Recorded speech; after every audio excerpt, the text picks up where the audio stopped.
우리 인사하겠습니다. 새해 복 많이 받으시라고 옆자리에 있는 분들에게 인사하겠습니다. 자, 새해 복 많이 받으세요. 여러분이 영적인 복, 또 육신적인 복, 건강의 복, 또 경제의 복, 자녀의 복, 모든 복을 다 받으시기 바랍니다. 저는 우리 어머니가 잘 기억에 제가 저 생각으로는 한 10살쯤 됐을 것입니다. 우리 어머니가 교회에 나가게 되어졌는데, 제가 한 10살쯤 되지 않았나, 그렇게 좀 추측이 돼요. 정확한, 좀 계산을 했어야 되는데, 그래서 우리 어머니가 교회에 나가면서 저도 이제 계속적으로 교회에 따라 나갔어요. 그래서 그것도 길도 10리, 20리도 아니고 한 30리 길을 걸어가지고 새벽에 5시 일어나가지고, 그래 머리 깎고 그래가지고 새벽밥 일찍 먹고 그러게 해서 이제 한 30리 길이라면 한 3시간 이상 걸어야 되잖아요. 그래서 어린 아이가 따라다녔어요. 근데 그때 제가 기억하기로는 그 교회에 갔을 때에 주일학교를 하고 있었어요. 그 정도로 새벽에 일찍 갔으니까 한 9시 정도는 도착을 하지 않았겠느냐 그래 싶어요. 그래서 주일학교 그렇게 하면서 그렇게 교회 다녔는데, 따라다니니까 제가 이제 따라다니면서, 그래서 이제 거기에 그런 거리를 갔다가 몇 년 동안 교회를 다녔어요. 다니고 그 다음에 이제 우리 동네 가까이, 이제 우리 동네에서 이제 낙동강이 흐르고 있는데, 강을 건너면은 그 마을이, 큰 마을이 한 마을이 있었는데, 그 마을에 있는 분이 대구에 와서 크게 성공을 했어요. 근데 이 사업도 하고 크게 성공을 했는데, 이분이 자기 고향 동네에 교회를 세워야 되겠다라고 하는 그런 마음을 가져서 거기에 개척교회가 시작이 되었어요. 그래서 그쪽으로 나가다가 이제 강을 자꾸 건너니까 또 이제 우리 강을 안 건너는 이 지역에 또 이제 전도사님이 와서 개척을 시작을 했어요. 그렇게 시작이 되어서 이제 신앙생활이 이렇게 쭉 시작이 되어졌는데, 어릴 때 뭐를 압니까? 잘 모르고 그냥 따라다니는 수준이고, 또 이제 같이 늘 어머니하고 같이 늘 교회는 나가고, 또 주일학교도 또 가서 하고, 또 이제 주일학교 선생님도 하고, 그렇게 쭉 지나면서 제가 이제 저 마음에 부산에 있는 어떤 그 집사님이 부산에서 이렇게 기도원에 다니면서, 우리 뭐 시골에 같은 데는 기도원 같은 것도 없고 그래요. 그러니까 그때 당시는 없고 그랬는데, 기도원 다니면서 나름대로 은혜를 사모하고, 그래가지고 우리 그 마을에 몇 가정이 되어졌는데, 예수 믿는 가정이 몇 가정이 되어졌는데, 그 가정에서 이제 예배를 계속 드렸어요. 그래서 예배 드리고 기도하고, 그리고 이제 또 산에 가서도 특히 기도하고, 이제 산기도 이제 다닌 분이니까, 그렇게 하면서 이제 성령 충만함을, 저 생각은 지금 가만히 생각하니까 성령 충만함을 위해서 기도하지 않았느냐. 그래서, 저 마음에, 어릴 때에 저 마음에, 이 성령으로 뭔가 모르게 참 가슴이 뜨거워지고, 또 이 복음에 대한 열정, 내가 참 주님을 사랑하고 주님을 전해야 되겠다라고 하는 그런 마음이 굉장히 이렇게 좀 불타게 되어졌고, 그래서 나중에 이제 신학교를 가게 돼서 공부를 하게 되어졌습니다. 그래서 이제 제가 이제 고신에서 목사가 되어지고, 고려 신학교와 신학대학과 대학원을 공부를 하고 이제 목사가 되어지고, 그때 이제 목사가 될 고신 설교는 말씀 중심한 설교인데 율법적인 설교가 상당히 강해요. 왜냐하면은 하라 말하라, 그리고 말씀을 가지고 이렇게 빗대서 자꾸 사람들을 치는 거예요. 그렇게 하면 안 된다 하면서 이렇게 하라 하고 뭐 그런 설교들을 사실은 많이 했어요. 어느 날 제가 이제 설교를 하고 오니까 어떤 권사님이 왜 목사님이 주일날마다 내 설교를 계속적으로 하느냐. 율법적인 설교가 되어지니까 자기에게 찔림이 됐던 모양이에요. 그러면은 내 설교 했으면은 그거 받아가지고 하나님이 나에게 말씀을 주셨구나. 너무 감사하구나. 깨닫게 하셨구나. 그리고 회개하고 그래야 되는데 그런 회개하는 마음이 아니더라고. 내가 가보니까 자기 보고 계속해서 사실은 그 권사님 보고 한 건 아닌데 그렇게 메시지를 이제 계속 하다 보니까 자기에게 좀 부딪혀 오는 그런 부분들이 있었던 모양이에요. 그래가지고 이제 그런 얘기도 듣고, 요즘은 율법적인 설교니까 자기에게 부딪히는 그런 부분들을 참으로 받아들여서 말씀으로 받아들이고 하나님 주신 음성으로 받아들이지 아니하고 그렇게 되진 그런 일들도 있었습니다. 그러면서 이렇게 이제 복음 속에서 우리가 들어오면서 이제 복음을 이렇게 쭉 말하게 되어졌는데, 저는 어릴 때부터 이런 우상 섬기는 가정에서 자랐어요. 우상 섬기는 가정.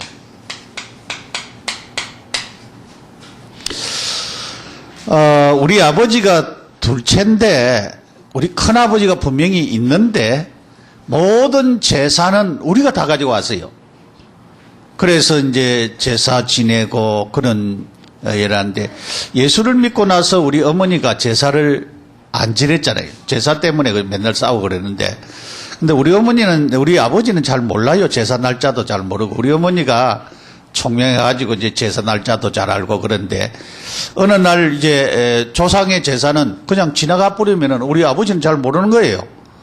그러니까 우리 어머니가 기억해서 제사 지내다가 그렇게. 근데 제일 중요한 거는 언제 제사 때문에 싸우는가 하면은 명절 때에 이제 추석이나 설 되면은 제사 안 지낸다고 막 싸우고 그렇게 한 그것을 제가 보았어요. 우상 섬기는 가. 우리 어머니는 딸만 위에 한 4명 정도 낳다 보니까 아들을 못 낳아가지고, 그래서 절에 가서 불공도 드리고, 또 아들을 낳았는데 그 아들이 명이 짧다 해가지고 그 명 기르려고 새벽부터 북두칠성한테 빌고, 그렇게 우상을 많이 섬겼어요. 우상을 많이 섬기는 그런 가정에서 이제 우상 계속 섬기면은 뭐 하게 됩니까? 우상 계속 섬기면은 저주와 재앙이 올 수밖에 없죠.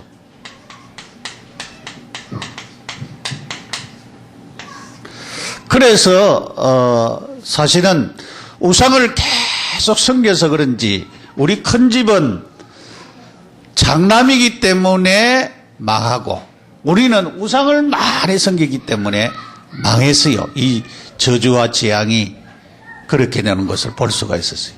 우리 큰 집에도 보면은 이제 그런 것들을, 이 우상 섬긴다라고 하는 것은 그냥이 아니고 굉장히 무서운 것이죠. 그래서 결국은 이렇게 우상을 섬기니까 결국은 정신적인 부분에 어려움이 오잖아요. 정신적으로 시달리게 되죠.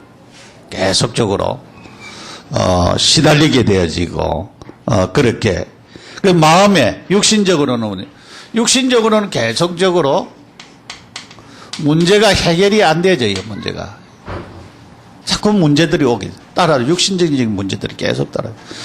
그런데 이제 시골 같은데 이렇게 보면은 우띠에 우상을 많이 섬긴 그 가문들은 보면은 뭔가 모르게 3, 4대까지 저주와 재앙이 임하는 그런 사실적인 그런 일들이 많이 있어요. 왜냐하면은 갑자기 부자로 있다고 어느 날 병 들어가지고요. 저는 그런 일을, 내 친구, 우리 이웃집에 사는, 그 집에 꽤 이제 부자였는데, 아버지가 그때 당시에 병이 들었어요. 그때는 어슬도 뭐 연약하고 그러니까 이상하게 배가 이렇게 막 붓더라고요. 복수가 찬 거죠. 복수가 찼는데 그거를 이제 큰 병원에 가야 되잖아요.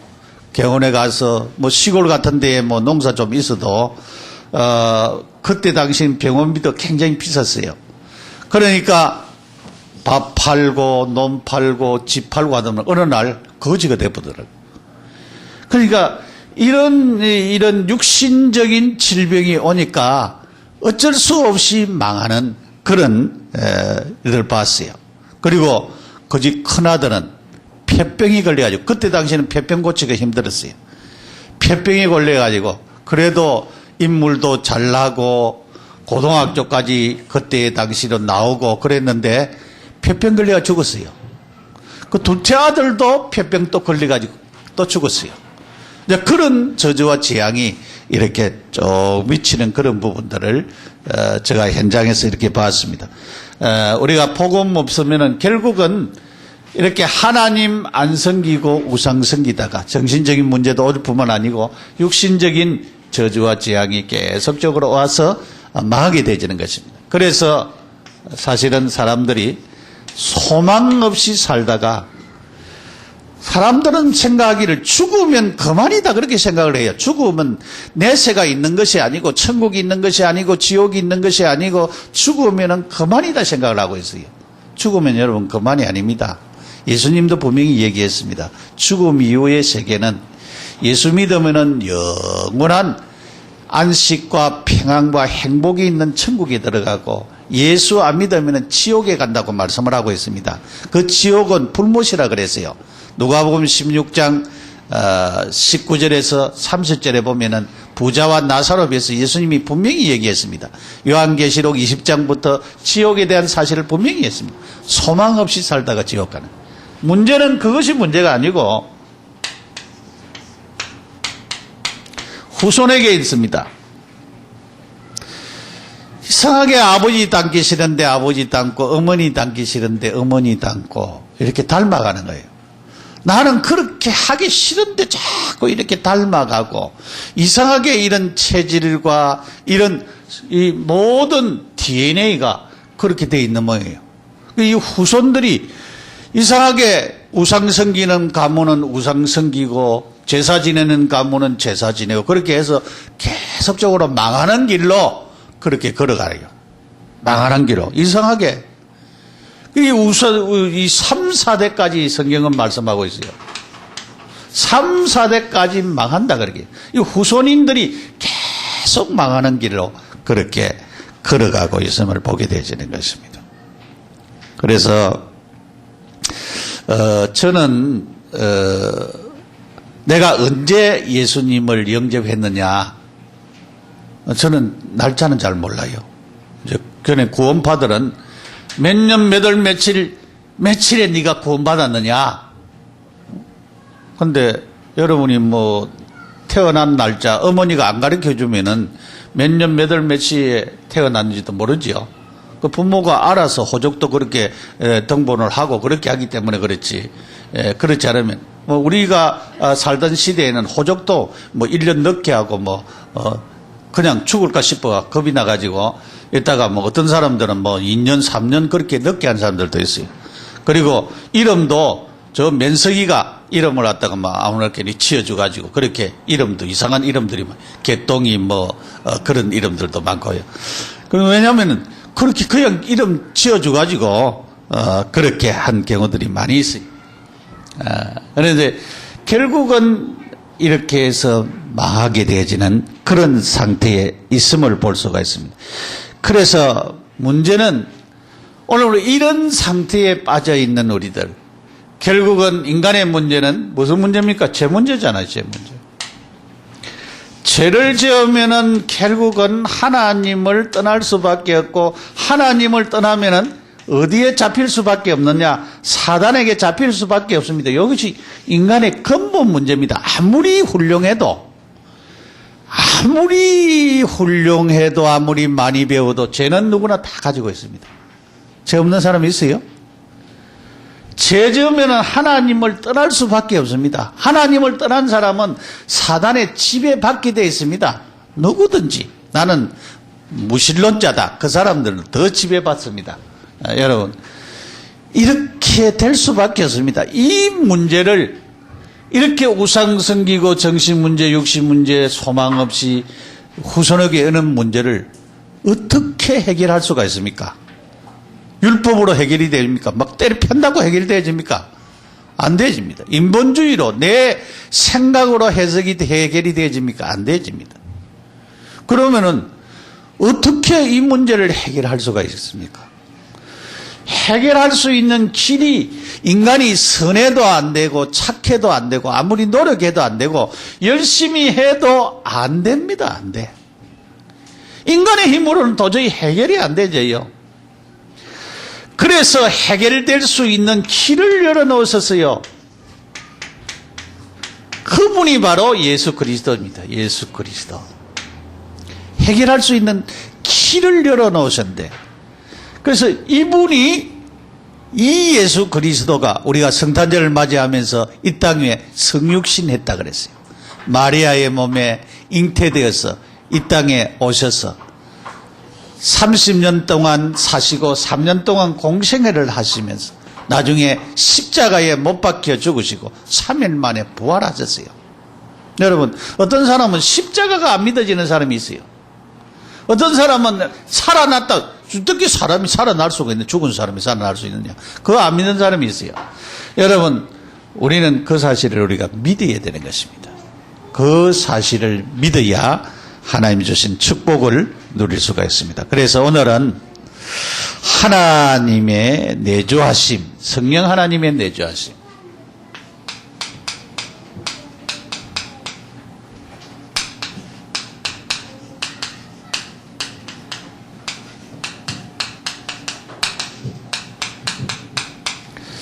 요한복음 14장 16절에서 27절까지 내용의 말씀을 봤습니다. 우리가 오늘 성경에 보니까 너희 속에 그랬어요. 너희 속에 함께. 우리 성경에 요한복음 1장 12절 13절에 보면은 영접하는 자 꼭 그 이름을 믿는 자에게는 하나님의 자녀가 되는 권세를 주셨다, 그렇게 말씀했습니다. 영접하는 자, 영접이라고 하는 말은 받아들인다, 믿는다 그 말이에요. 영접하는 자, 그 이름을 믿는 자에게, 영접하는 자, 믿는 자, 동격으로 썼어요. 영접이나 내 마음에 받아들이는 거나 꼭 같은 말이에요. 내 마음에 예수님을 받아들이면은, 영접하면은 그 말이에요. 믿으면은 그 말이에요. 그러면은 뭐가 되느냐? 하나님의 자녀가 된다 그랬어요. 하나님의 자녀가 된다 그랬어요. 13절에 이는 혈통으로나 육신의 혈통, 육정으로나 사람의 뜻으로 되지 아니하고, 그래서 어머니가 예수 믿기 때문에 내가 예수 믿는 게 아니고, 그래서 우리가 어릴 때 유아세례를 주고 14세, 13세, 14세가 되면은 세례를 입교를 해요. 그 입교를 하는 것은 네가 네 스스로 이제는 신앙생활을 해야 된다. 네가 어머니 때문에 교회에 나오기는 했지만은 네가 진짜로 네가 믿는 예수님, 그 예수님을 네가 진짜로 네 마음속에 영접하고 네가 하나님 자녀 되었느냐 확인을 하는 것입니다. 여러분이 이 사실을 영접을 분명히 했으면은, 믿으면은 우리가 분명히 누가 되느냐? 하나님의 자녀가 됐어요. 하나님의 자녀가 됐습니다. 하나님의 자녀 되는 사실을 우리가 분명히 알아야 돼요. 요한계시록 3장 20절에 예수님이 그 얘기를 했어요. 나는 죽고, 이제 그 말이 아니고, 요한계시록 3장 20절은 예수님이 우리의 마음의 문을 두드린다 그랬어요. 두드리는데, 내가 마음의 문을 열면은 예수님이 내 안에 들어오고, 내가 예수님과 더불어서 그때부터 교제가 이루어진다. 그렇게 말씀했습니다. 마음의 문을 연다는 말이나, 영접한다는 말이나, 믿는다는 말이나, 꼭 같은 말이에요. 마음의 문을 열면 된다는 거예요. 자, 그 다음에 갈라디아 2장 20절에 갈라디아 2장 20절에 바울이 나는 죽고 내 안에 그리스도가 살아있다 이렇게 고백을 했어요. 그러니까 예수님이 내 안에서 살고 있다 그 얘기를 갖다가 우리 속에 내주한다는 말이에요. 주님이 내 속에 계신다는 말. 여러분이 진심으로 예수님을 영접했으면은 그 주님이 내 속에 계시는 것입니다. 믿습니까? 그렇게? 그렇게 믿어요? 주님 계시지요? 아멘. 내가 예수님을 영접했으면 주님이 내 안에 계시는 것입니다. 그 사실을 여러분 확인해야 돼요. 그리고 이거를 자꾸 고백을 해야 돼요. 왜냐하면 사람들이 자꾸 이 감정,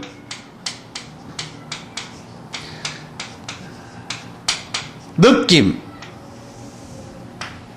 이거를 가지고 자꾸 확인하는, 감정에 막 북받치는 것이 있든다든가, 어떤 눈물이 막 쏙 쏟아진다든가, 그런 것이 있을 때는 나와 함께 하시는 것 같고, 아무 감정이 없고 아무 느낌이 없고 아무것이 없을 때는 함께 안 하시는 것 같고, 근데 성경은 그렇게 말씀을 하고 있지 않아요.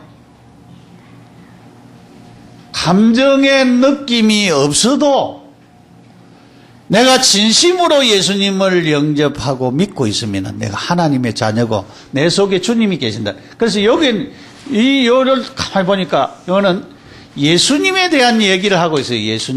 예수님이 실제적으로 내 안에 계신다라고 하는 것을 말씀하고 있어요. 그래서 오늘 성경을 우리가 가만히 보니까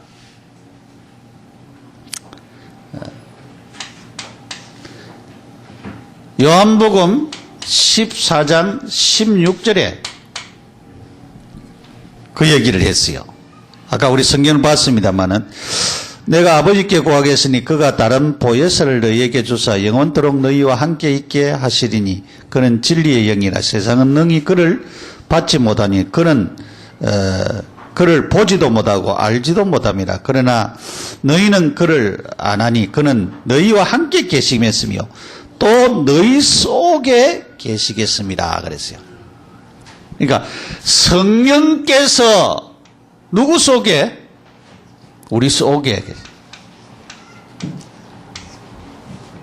이걸 갖다가 뭐라 하느냐? 내주라 그래요.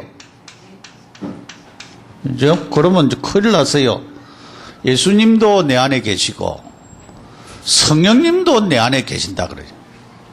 성령님도 내 안에 계시고 예수님도 내 안에 계신다 그래요.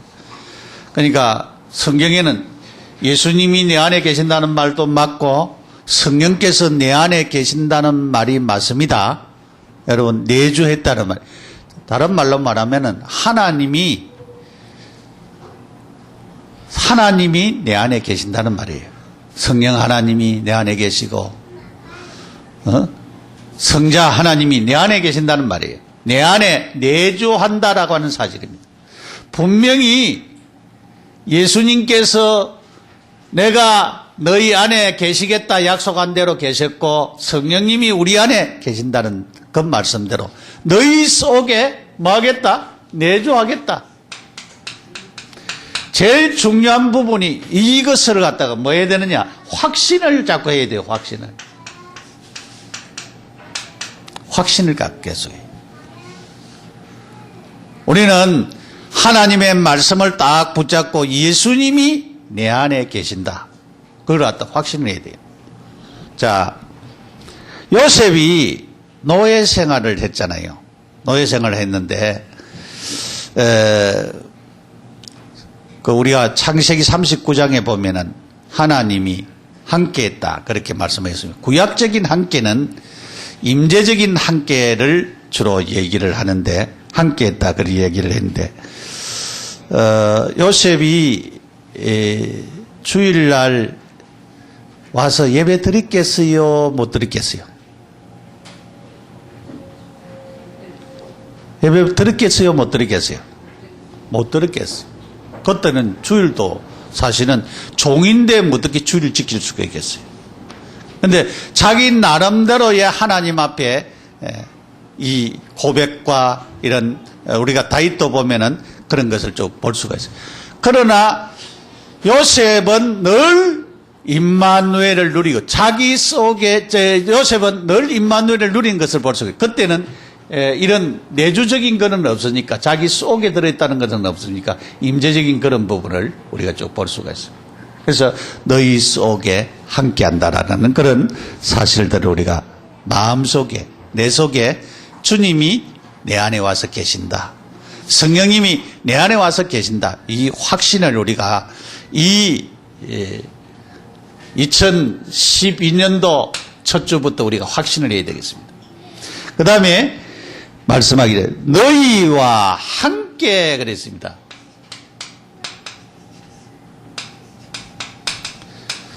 너희와 함께 이것도 내주에 대한 얘기입니다. 너희와 함께 그렇게 얘기했어요. 16절에 그 얘기를 했죠. 17절에 16절에도 영원토록 너희와 함께 그렇게 있고 17절에도 그는 너희와 함께 거하심이요 그렇게 말씀했습니다. 함께 거하심이요. 요 함께라고 하는 말은 마태복음 1장 23절에 예수님이 탄생할 때에 그 얘기를 했어요. 보라 처녀가 잉태의 아들을 낳을 것이요 그 이름을 임마누엘이라 하리라 하셨으니 이를 번역한 즉 하나님이 우리와 함께 계신다 그랬어요.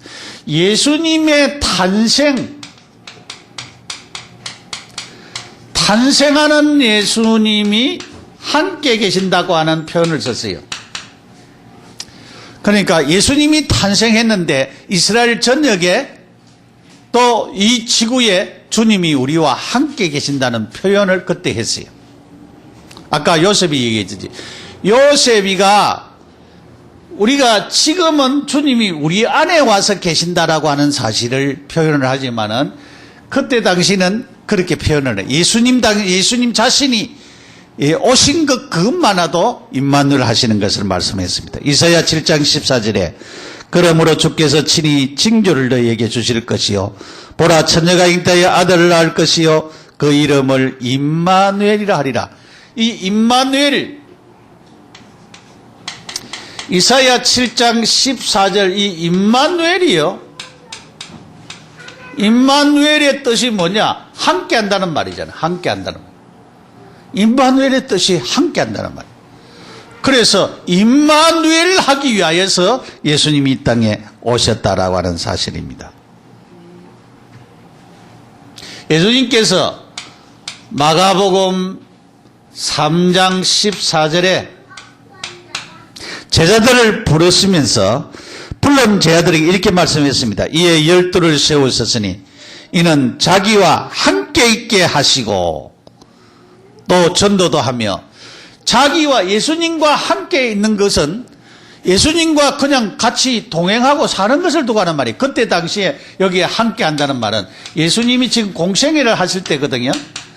공생애를 하실 때인데 함께 한다는 말은 예수님과 같이 밥 먹고 같이 이렇게 전도하러 다니고 그것을 두고 하는 말이에요.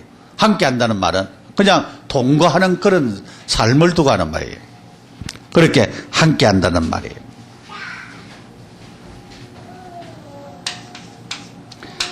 마태복음 12장 30절에 그 얘기를 했어요. 내가 함께 아니하는 자는 나를 반대하는 자요 나와 함께 모으지 아니하는 자는 해치는 자라 그렇게 했습니다. 그래서 예수님과 함께 함께 하는 자라 나야 그 사람이 진짜 예수 믿는 사람이다. 그 말이죠. 그런 얘기를 했어요. 제일 중요한 말씀은 마태복음 28장 20절에 부활하신 예수님이 제 아들에게 얘기를 했어요. 내가 세상 끝날까지 너희와 항상 함께 있으리라 그랬어요. 항상 함께 있겠다. 자, 부활하신 주님은 무엇으로? 영으로. 그래서 이 주님이 우리 속에 와서 내주했다라고 하는 그 말은 주님이 나와 함께 계신다는 말인데 항상 함께 계시는 것입니다. 제일 중요한 부분이, 자, 우리가 이 예수님이 우리 안에 있어야 무엇이 있습니까? 생명이 있습니다. 생명. 예수님이 여러분 속에 없으면 생명이 없어요. 생명이 있는 사람은 주님이 하나님의 영이, 그 성령이, 예수님이 우리와 항상 함께 있겠다고 약속했습니다. 항상 함께 있겠다 그랬습니다. 항상 함께 있다.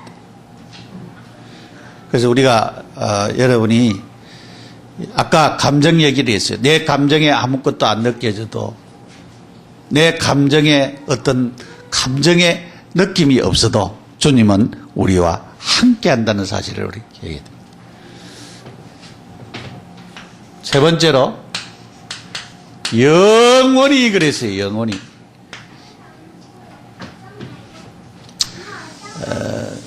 출애굽기 3장 14절에 이 얘기를 했어요. 모세가 물었어요. 하나님, 당신 이름이 뭡니까? 그렇게 물었어요. 하나님께서는 나는 스스로 계신 자니라 그 말이. 그거를 신학적인 용어로서 영원 자존자다 그 말이지. 하나님은 영원이라고 하는 말은 끝이 없는 것으로 하는 말이에요. 영원이라고 하는 끝이 없어요. 계속 돌아가요. 하나님은 끝이 없으신 분이십니다. 그러니까 하나님은 누가 있으라 해서 있은 분이 아니고 스스로 계신 하나님인데 영원 자존자로 계시는 분이십니다. 영원히 계시는 분이십니다. 영원히. 이 영원히 계시는 분이 우리와 뭐 한다고요? 함께 하겠다 그랬어요. 함께 하시겠다 그렇게 약속을 하셨습니다. 요한복음 8장 35절에 종은 영원히 집에 거하지 못하되 아들은 거한다 그렇게 했습니다. 우리는 누굽니까? 하나님의 자녀지요. 우리는 하나님의 자녀이기 때문에 주님이 우리와 늘 함께 계실 수밖에 없는 그런 사실을 우리가 기억해야 됩니다. 주님은 시편 49편 9절에 그가 영원히 살아서 죽음을 보지 않을 것이다 그랬습니다.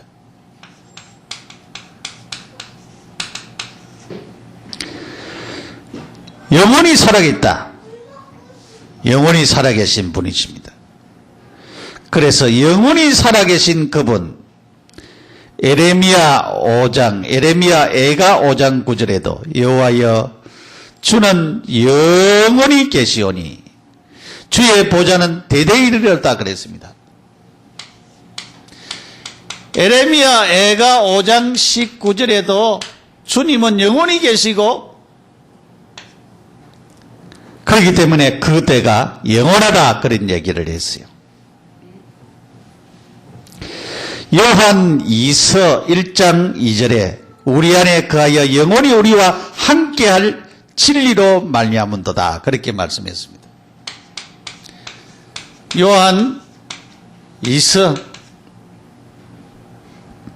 1장 2절에 영원히 계신다 그런 말을 했습니다. 이사야 40장 8절에 풀은 마르고 잎은 시들지만은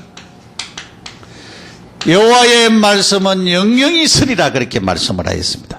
히브리서 10장 14절에 그가 거룩하게 된 자들은 한 번의 제사로 영원히 온전케 되어진다 그러겠습니다. 이 모든 말씀들이 뭐냐면 영원이라고 하는 뜻을 영원히 성령 하나님은 영원히 우리와 함께 계신다. 그 말은 우리를 떠나지 않겠다 그 말이야. 떠나지 않겠다. 한 번 예수님을 영접한 사람은 그 사람을 보장하시고 책임지시고 영원히 계시겠다는 말씀입니다. 그 사실을 우리가 마음속에 믿으셔야 됩니다. 자, 결론으로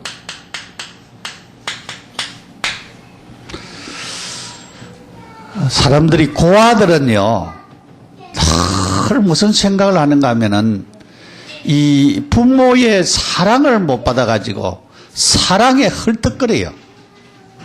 여러분이 우리 청년들은 태양아 메시지 좀 들으시기 바랍니다. 유튜브에 올라가면은 태양아 메시지 나와요. 여러분이 태양아 메시지를 꼭 들으세요. 여러분이 여러분이 앞으로 시집 가서 장가 가서 여러분이 엄마가 되고 아빠가 되었을 때에 그 되기 전에 벌써 여러분이 메시지로서 어릴 때의 상태를 정확하게 바로 파악하는 것이 굉장히 중요합니다. 여러분 그 왜 메시지를 안 듣는지 모르겠어요. 얼마나 중요한 부분인데 과와 같이 버려두지 않겠다. 18절에 얘기를 했어요. 요한복음 14장 18절에 과와 같이 버려두지 않겠다 그렇게 말씀했습니다. 그러니까 하나님은 우리를 뭐 하시겠다? 보호하시겠다. 보호하시겠다. 이 예수 성령님이 내주된 사람, 이 함께하는 사람, 영원히 계시는 이 분들 보호해 주시겠다. 하나님이 우리의 보호자가 되시겠다. 그렇게 분명히 약속을 했어요. 우리는 제일 중요한 게 누구와 소통이 되어야 되느냐. 먼저 하나님과 소통이 되어야 됩니다. 하나님과 소통이 되는 사람들은 하나님의 말씀을 여러분이 말씀 안에 거하면 하나님과 소통이 일어나는 것입니다. 하나님의 말씀을 듣고 그 말씀의 인도를 받고 그렇게 하면 소통이 일어나는 것입니다.